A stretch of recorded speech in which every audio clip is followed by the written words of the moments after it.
and welcome to the Serie Chronicles podcast. I'm back and I'm Mina Rizuki. Apologies for being absent last week, but as always, I am joined by my brilliant co-hosts, Patrick Kendrick and Nikki Bandini. Hello, guys. How are you today?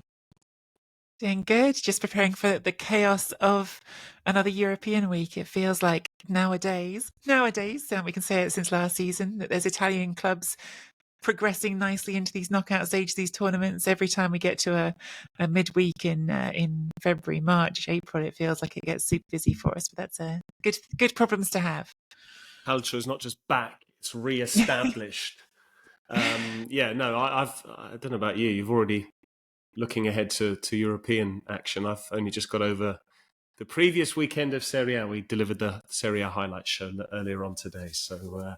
I've been watching back clips from this weekend. There are lots of good goals, but I'm sure we're going to get into all of that. What was your favourite game, Patrick, of this weekend? My favourite game of the weekend was Napoli Juventus. I mean, that probably would have been the case even if it was a dull, goalless snore fest, but it was actually quite exciting. So doubly so, Napoli Juventus. Well, I wish that was my favourite game. Know your audience. Apologies, Mina. That was mean of me, wasn't it? I mean, there was a part of me that was crying into my ice cream as I was watching Dusan Vlahovic do his best impression of Lukaku. But other than that, I do this mainly because it upsets you, Nikki, and I don't know why. Lukaku managed what Vlahovic didn't this weekend, so there you go. He actually did score. Absolutely. So. Roma are on fire at the moment. I sort of want to be a Roma fan at the moment because it just must be great. Simon, for once, is actually smiling. You know, the poor guy has been so miserable watching them try to score goals, and now actually no team has scored more goals in their last 7 matches under De Rossi. Although Inter have scored just as many. But that's not the game we're going to start off with. We are going to start off with what is a game mostly known by the poor refereeing. Although some people disagree. Some people don't think this was such poor refereeing. I think the suspension of the actual referee, Dybala, should tell you that this wasn't a perfect match. But of course, I am talking about Lazio hosting Milan on Friday night, in which Milan managed to score a goal on the 88th minute to make it 1-0. I think it's very difficult to watch this game and not feel a little bit sorry for Lazio. Not just because of the red card, but mostly because actually I think that they were pretty good, to be honest with you. Actually, I really enjoyed watching Lazio. I didn't think of them as being this terrible side that deserved to be losing, perhaps in the same way that I thought about them against Fiorentina. So was this poor officiating, or do you guys agree with our producer Simon, who thinks it was bang on? They deserved the 3 red cards. I like how we just gently re-established producer Simon's Roma sporting credentials before asking the question in the game when Lazio had 3 players sent off. I don't know. I think I might be at odds with people here. The Pellegrini red card is one situation, and obviously that all relates to a non-stoppage in play. Christian Pulisic trying to play on. I think Pulisic is within his right to play on to the whistle. I understand that we can get into squabbles about sportsmanship and what he did or didn't know about the play behind them, but at the end, if it's a head injury, it is the referee's responsibility to stop the play, not the players. So I think he's within his rights, and I think that Pellegrini needs to keep his cool a bit better there. The 2 red cards after that are harder to judge. Marasic, we have no idea what he said, and in the end, Marasic, if he said something awful, then that's a red card offence. And Italian referees are quite stringent on back chat in general. I think if you compare them to Premier League referees, they do put up with much less. And we've seen everything from sarcastic claps getting a straight red card before now. So don't talk back is good advice. The Guendouzi one is the one that I think is the most borderline, because he's being tugged and he's just retaliating a little bit. But I think other than that, the first 2, and he's an Arsenal legend, Nikki, lest we forget. Exactly. Yeah. But the other 2, I'm maybe not as outraged. But I think the overall handling of the game was awful, and it was completely sort of one of those feelings of you've shown your cards too much and now you've lost control. But I think the big decisions, I don't know if I'm as outraged as some people are. I just feel like when it came to Guendouzi and Pulisic actually ended up being sort of the star of the show. He only had to sort of deflect some of the questions that were asked of him in the post-match conference as to whether or not Pulisic was portraying unsportsmanlike behaviour. Did he do anything wrong? Aren't you supposed to play to the whistle? Or do you think he understood what Pellegrini was doing and just went for it anyway because it's also his right and thought, what's going to happen? But between Guendouzi, was Pulisic in the eye of the storm, not knowing, blissfully ignorant of everything that was happening, or quite cunning in how he managed it? Cunning has quite negative connotations, doesn't it? I think it's sort of, the idea that you're being snide. I think he did a good job in dribbling away from Luca Pellegrini, and then that's a clear second yellow card. That's really naive defending. And as Nikki said, you can't decide that your teammate has a head injury, so you're going to stop playing. If you're really concerned, just kick the ball into touch. He's a yard away from the touchline. So that would have been very simple to resolve, and that would have kept it 11 against 11. The Marušić one, we don't know whether he, often actually it's bizarre. Marušić has been in the league for many years now, but often you can actually fall more foul of the officials if you swear in your native tongue because they don't know what you're saying and they just interpret. A bit like Jude Bellingham, I think he said, "It's a goal for F's sake," and then I love the accent. well, if you've got it, flaunt it. Do you remember in Serie A as well? Ademola Lookman got booked for pointing the look man gesture because they thought that was something like. Yes. That's so true. I like that. So we don't know what Marušić said. As for the other one, I mean, it's rare, isn't it, that you see a player who's involved in two separate sending off offences, one for being fouled and the other for doing the fouling. I can understand why Guendouzi was annoyed, because when someone is persistently hacking at you or pulling your shirt as he was there, and Lazio already losing the game, they're chasing the game, they're already a couple of players down. I can understand why he then lashes out and tries to push a Pulisic. To me, that should have been a yellow card for each player. But I think credit to Pulisic. I never thought we'd be comparing him to Armando Izzo, but some opponents just get under your skin. And the way we saw Izzo got Di Maria sent off last season and Luka Jovic this season, whether it was Pulisic's intention to get Guendouzi sent off, I don't think so. With Pellegrini, certainly would have been, but that's part of the game. When you know your opponent is on a yellow card, we saw that with Kvaratskhelia against Cambiaso this weekend. When a player is booked and you're going up against them, you tend to take them on more frequently because you think, well, if I go past them, they either have to avoid making a challenge, in which case I get away from them, or if they do make a tackle and they get it wrong, they could be sent off. So I don't have a problem with Pulisic's conduct whatsoever. Did you think that Castellanos deserved a penalty after Manian's foul earlier on? Or do you agree with the referee when he waved play on? I don't know what a penalty is and isn't anymore, I'm afraid. No, honestly, neither do I. I feel like, and it's quite a bit of it's quite difficult. It's becoming quite difficult now. This is a slightly self-indulgent professional moment. But as a commentator, there's rarely a game goes by in Serie A where there's not a penalty to commentate on.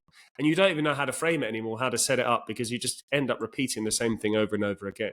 You can't express surprise because it's a player who's shooting unopposed from 12 yards away and there's a goalkeeper and the penalty taker is the favourite. So it's not like you can say, Bandini! It just doesn't work. Like, sorry for your ears there. I realise that I have rendered you deaf in the past with me shouting unexpectedly. But, so then you have to do it another way. You have to say, Rizuki to give Serie A Chronicles the lead. I don't know why this has become a commentary tutorial. I apologise. What I'm saying is there are too many penalties and I'm sick of penalties because they're no longer a rare currency in the game and it's no longer exciting. It used to be exciting. I remember we used to go and watch Southampton play. If you got a penalty, it was almost as much fun as a goal because there's the whole extended emotions of it. I realise this is a massive tangent from what was a yes/no question as to whether it should have been a penalty. But, there's that whole... I love the way the emotions carry on for a penalty. First of all, there's a player going into the box, then he gets fouled, then there's that pause. Is the ref going to give it? Yes, they're going to give it. Now you have all this sort of drawn out, okay. VAR moment. All that sort of stuff. Mm-hmm. So I think there's something very special about penalties, and I'm worried that they're being ruined a little bit by the frequency with which they're being awarded. So I'll let Nikki handle whether or not Castellanos should have had a penalty or not on. I don't know. It's yeah. No one I'm knows. not sure I have a strong opinion on it either. I think, to go back to what Mina was talking about right at the beginning, I do think Lazio played well, and I think Lazio are having this slightly odd period where, if you just look at their results, you might think they're playing awfully, and I don't think that's true. I think that I they're agree. playing not especially thrilling football, and I think Sarri is trying to go back to basics with them, and I think he's doing some things that not many coaches are doing at the moment. I think that there's a real trend at the moment in Italy, and probably really all across Europe, towards the man on man all over the pitch, to embracing the one-on-ones, to playing that high tempo in your face game. And he's doing zonal defending. He's got his players working in controlling space and playing a completely different approach, and we saw it work really well in that first leg against Bayern. And I think that there are parts of it that are working really well for him every game. I think this team, unfortunately, just lacks that critical bit of extra talent, that spark that Milinkovic-Savic gave it, and we knew that was coming. And I think that Sarri has, in his typically slightly understated way, made his point that perhaps he didn't get all the players that he was hoping that the club would bring in. If I asked for player A and they give me player C or D, then I didn't get what I wanted, did I? But I actually think he's doing a good job with what he's got. Absolutely. And it was interesting to hear him talking about this afterwards. And I think so often in the past with Sarri, you've seen the European games coming up. And of course, we're recording this on Tuesday before the Bayern Munich game. And you may well be listening to it, I'm afraid, if people are listening afterwards. But when Lazio stormed through to the quarterfinals. But I do think that in previous seasons, we've seen him pretty much throw Europe in the bin because he's trying to concentrate on the league. I think he'd be very happy if it goes the other way this time and they can get through this round. I think his greatest thrill, his greatest interest in the season right now is that Champions League tie, and knocking Bayern Munich out really would be something.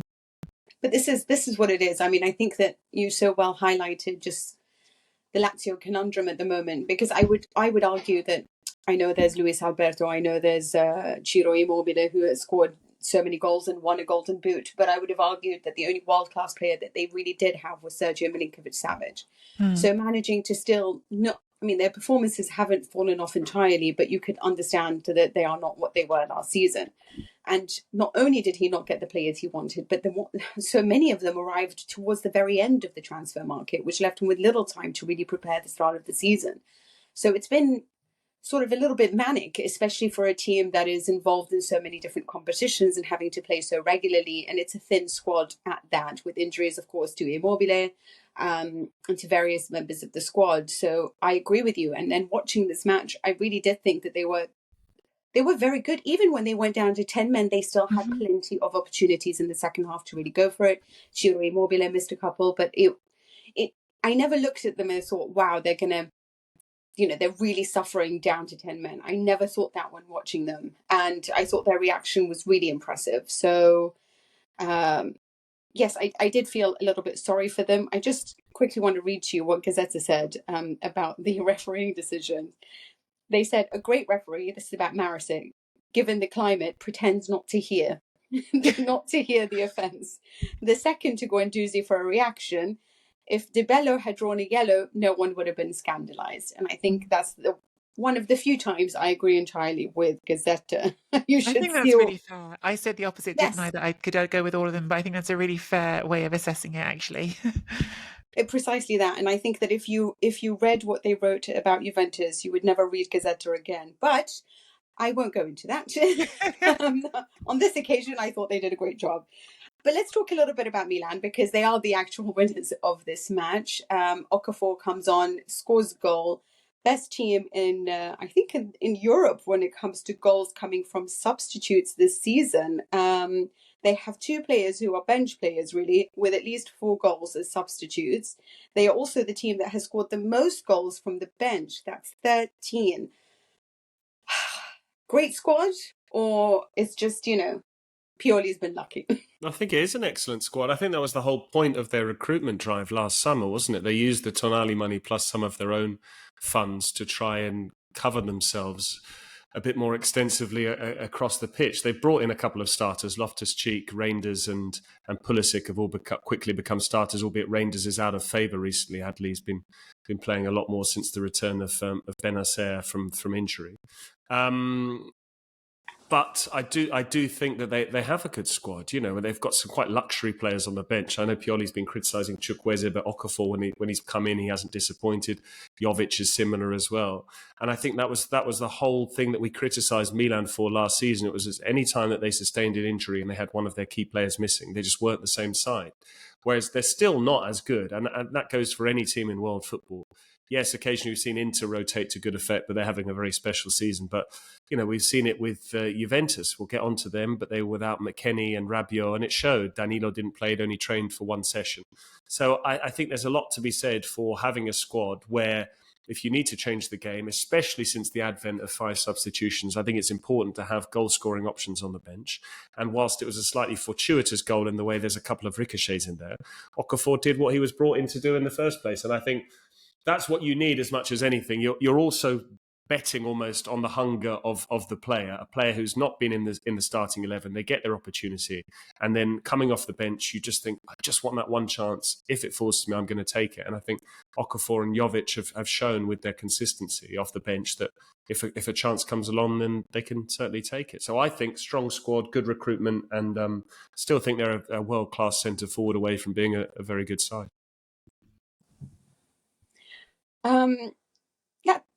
Nikki, do you wonder about the fact that Lazio have now fumbled 16 points from leading situations? I'm trying really hard not to pay attention to producer Simon, but he's one thing he noted in the notes was they self-imploded and it was beautiful. Now, but I'm asking you this: do you worry about the fact that it seems to be, you know, they are fumbling a lot of the points that they gather after taking the lead? Is this something that you should worry about? Not particularly in this match, because obviously, you know, they didn't score, but just in general, is the mentality where we need it to be for Lazio? I guess it depends where we sort of draw a line of worry.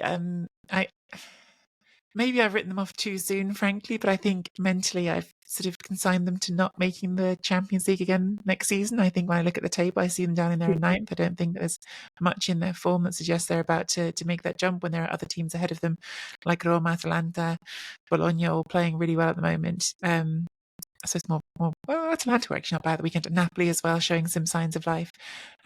So is it a concern that they're not getting those strong finishes?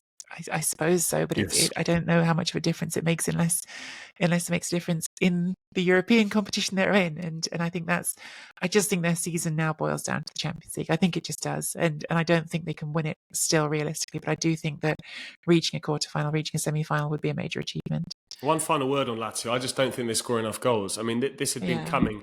We saw them take the lead against Bologna, but then Bologna blew them away in the second half. Against Torino, that was the most misleading scoreline you could ever see. Torino battered them in the first half, just couldn't score. It was a match between two teams that struggle for goals. Yes, they took the lead against Fiorentina, but that was a game where they allowed Fiorentina to hit the woodwork 4 or 5 times. So I think, you know, you can be misled a little bit by this, but I've never felt this season they've had the scope to go on and kill games off and score enough goals.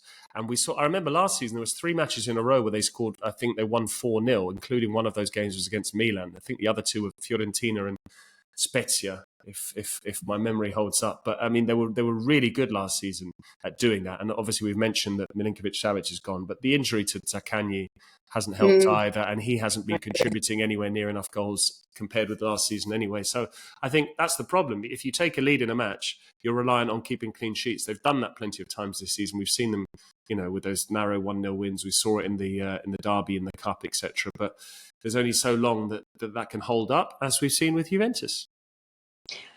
Speaking of Juventus, cheeky segue. It's a cheeky segue indeed. They, of course, lost to Napoli. Once again, they traveled to the Stadio Diego Armando Maradona and end up losing. It wasn't the humiliation that it was last season. It was a 2-1 victory for Napoli. Let's leave them aside and discuss whether or not under Calzone you would say that Napoli is well and truly back. I mean, they hammered Sassuolo. It's not hard to do that these days against Sassuolo. Apparently they only showed up if it's Inter and Juventus back in the day. But they hammered Sassuolo. They came into this match. We're once again seeing the glory of Kvaratskhelia and Victor Osimhen. It must be nice to have your star striker back, who had only made 10 appearances prior to Calzone sitting on the bench. Is this a Napoli side we can start to get on board with? Is this a Napoli side that we'll now see collecting points? Patrick, you seem to be so like, yeah, no, I don't believe this team whatsoever. I would have said yes until I saw the manner in which they beat Juventus. Honestly, it was the weirdest game.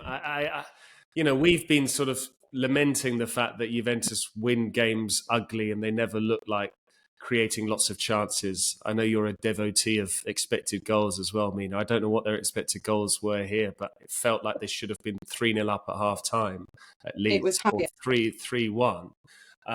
But even then in the second half, there were big chances for Cambiaso. Vlahovic had another shot.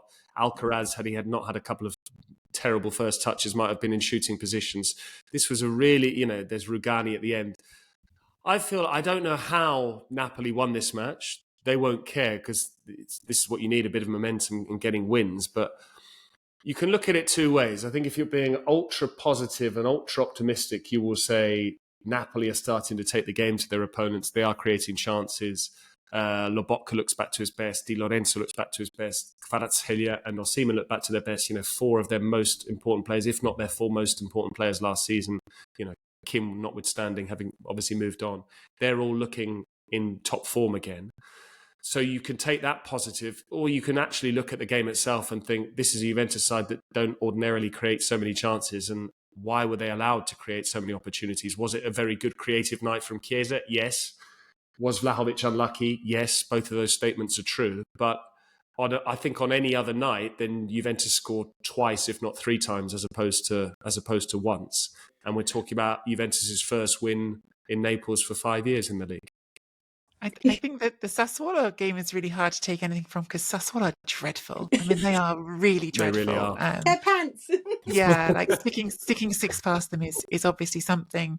But Sassuolo have won one game this calendar year. I think one game, in fact, going all the way back to November. They've won once, and out of all the other games they've played in those last 3 months, they've, I think, only even drawn 2 other ones. So they have lost a lot. Haven't always lost 6-1. And I think that for certain, that game helps. And I think maybe even that game carries through a bit to this game, because what it does give you is that confidence again, right? Victor Osimhen comes back in. You've suddenly got some swagger up front. Him and Kvaratskhelia are both doing their thing. And so you're feeling that bit of confidence that perhaps then translates to Kvaratskhelia taking his chance very well in the first half. Perhaps that has done something. And I think that there were good things in this performance for Napoli. They did have 70% of the ball. They did do some interesting build-up play. I think that when you listen to what the players say as well, they talk about Calzone bringing that idea of wanting to hold the ball, to build play, to reestablish those ideals that were the ideals, at least, of the Spalletti team. Not necessarily exactly the same as the Spalletti team, but the same, some core principles coming back that are different perhaps to what they were doing by the end under Volta Mazzarri, when it was back three and just try to be a Mazzarri team. Did they deserve to win this game? I mean, Patrick's already said it. Juventus could have scored easily 4 or 5 goals in this game. But that's football. You don't always get what you think you deserve if you don't stick the ball in the net. You see, this is why people should come to this podcast for this quality. Let me just read to you what Luigi Gallardo is one of my favorite writers. He's brilliant. Mm-hmm. Usually, Patrick, I don't know if I do at this occasion. This is one thing. You can worry about Juventus because Napoli has confirmed what the bianconeri lack compared to the competition, their game. He talks incessantly about how the inexplicable passivity with the quality of the squad, how Juventus just couldn't manage any possession because, of course, like you mentioned, Nikki, he seems to be rating Napoli on the fact that they had 70% possession and yet managed to dig in the hammer when he talked about Mazzarri only caring about possession. So what is it? Because you can have all the possession in the world. Yeah. At the end of the day, Juventus created the chances that they didn't take. So Yeah, hammering I definitely want Juventus... to start with Luigi Garlando because he's a great writer. He really is a great writer. He is a great writer. But I would say on this occasion, the way that he has spoken about Juventus seemed a little bit fair when we, in great respect to what I saw on the pitch, because Juventus may never be a team that will possess the ball very often, and that shouldn't be a priority because we've seen what happens when Mazzarri's Napoli possess the ball often.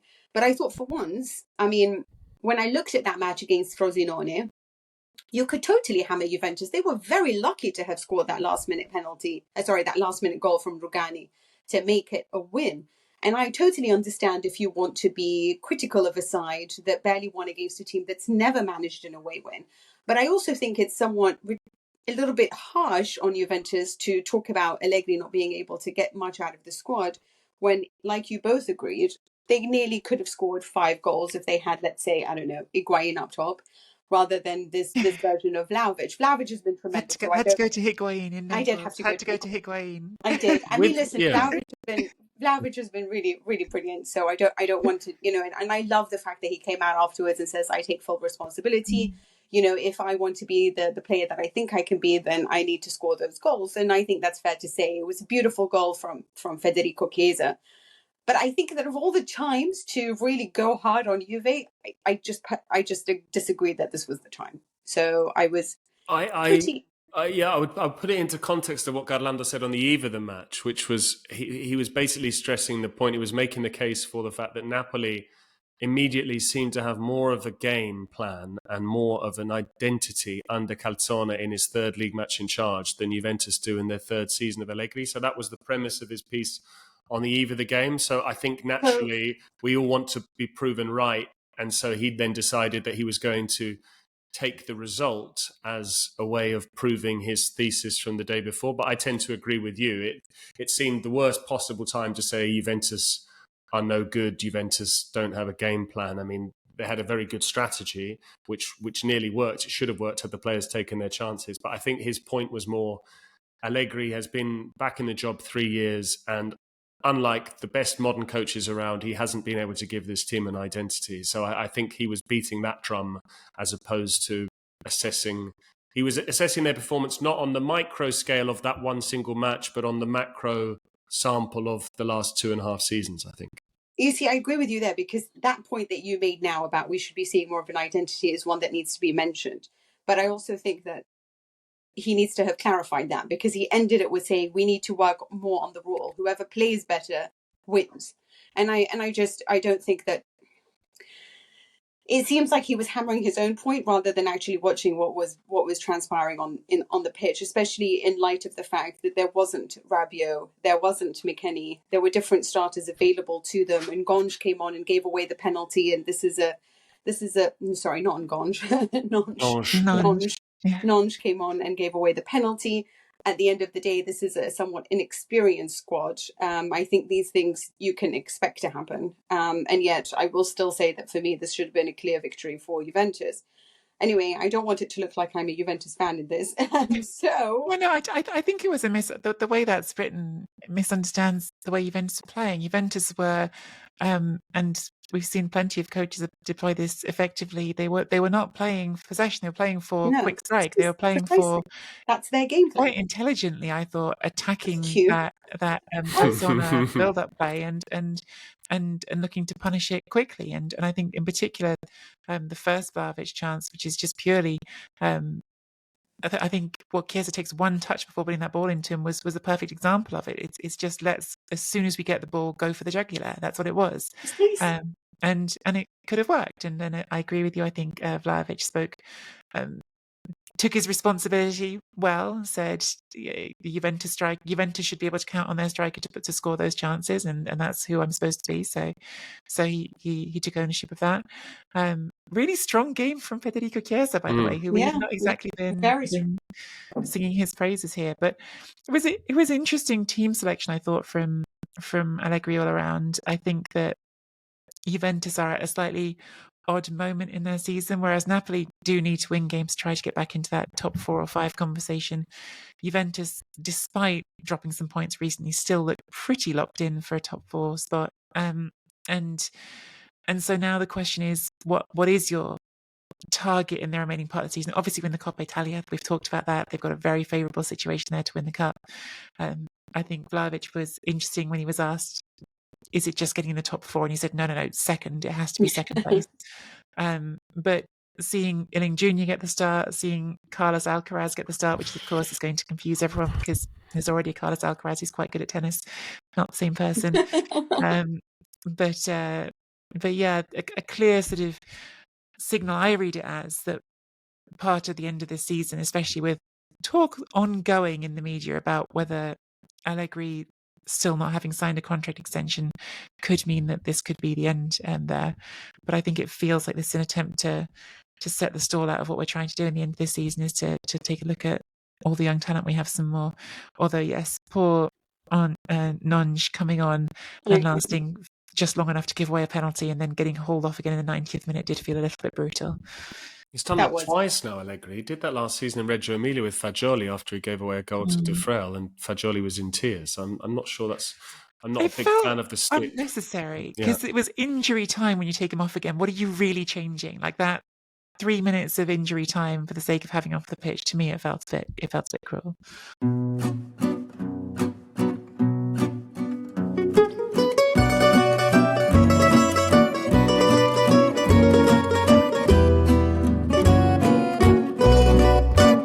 Serie Chronicles is a Media Chronicles production.